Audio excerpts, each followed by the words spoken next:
off that bus at age 59, were you a different man, or did that behavior continue until just recently? And you have 2 minutes for this. As I told you, that was locker room talk. I'm not proud of it. I am a person who has great respect for people, for my family, for the people of this country, and certainly I'm not proud of it. But that was something that happened. If you look at Bill Clinton, far worse, minor words, and his was action. His was what he's done to women. There's never been anybody in the history of politics in this nation that's been so abusive to women.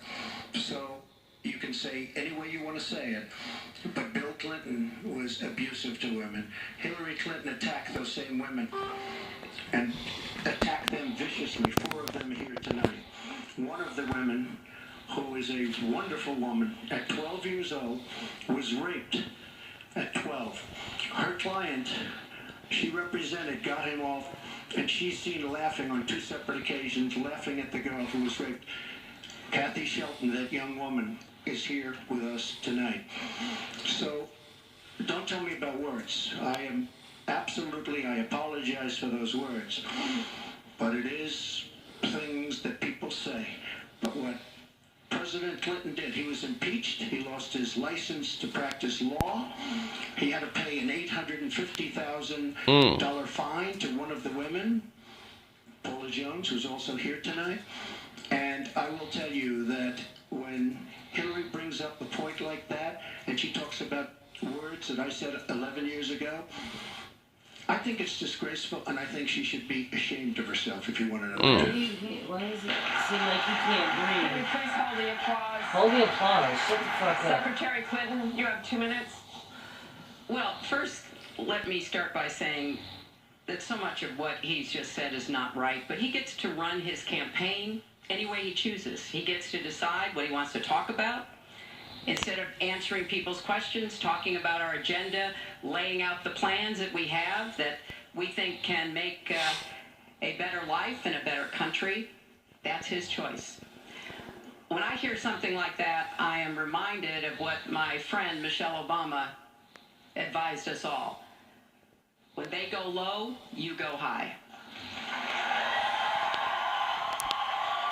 And look, if this were just about one video, maybe what he's saying tonight would be understandable.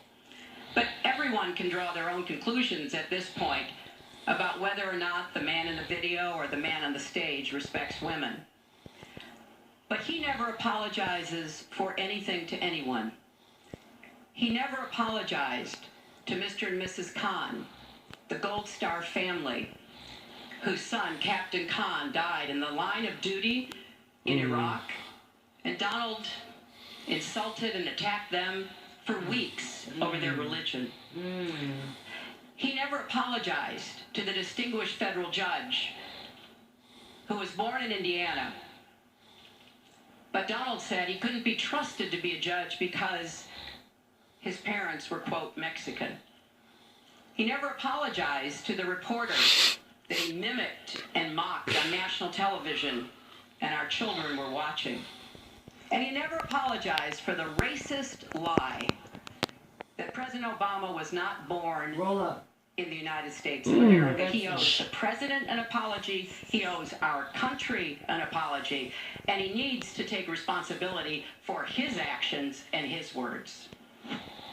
Well, you owe the president an apology because, as you know very well, your campaign, Sidney Blumenthal, he's another real winner that you have, and he's the one that got this started along with your campaign manager, and they were on television just 2 weeks ago. She was saying exactly that, so you really owe him an apology. You're the one that sent the pictures around your campaign, sent the pictures around with President Obama in a certain garb. That was long before I was ever involved, so you actually owe an apology. And number 2, Michelle Obama. I've gotten to see the commercials that they did on you. And I've gotten to see some of the most vicious commercials I've ever seen of Michelle Obama talking about you, Hillary. So you talk about friend. Go back and take a look at those commercials. A race where you lost, fair and square. unlike the Bernie Sanders race where you won, but not fair and square, in my opinion. And all you have to do is take a look at WikiLeaks and just see what they said about Bernie Sanders and see what Deborah Wasserman Schultz had in mind. Because Bernie Sanders, between superdelegates and Deborah Wasserman Schultz, he never had a chance. And I was so surprised to see him sign on with the devil. But when you talk about apology, I think the one that you should really be devil. apologizing He called her the the thing that devil. You should be apologizing for are the 33,000 emails that you deleted and that you acid washed. And then the 2 boxes of emails and other things last week that were taken from an office and are now missing. And I'll tell you what, I didn't think I'd say this, but I'm going to say it, and I hate to say it, but if I win, I am going to instruct my Attorney General to get a special prosecutor to look into your situation, because there has never been so many lies, so much deception. There has never been anything like it, and we're going to have a special prosecutor. When I speak, I go out and speak. Why does he The act people like of he this can't breathe? country are Does he know furious. what's wrong? In my opinion, the people that have been long-term workers at the FBI are furious. There has never been anything like this, where emails and you get a subpoena, and after getting the subpoena, you delete 33,000 emails, and then you acid wash them or bleach them, as you would say, a very expensive process. So we're going to get a special prosecutor.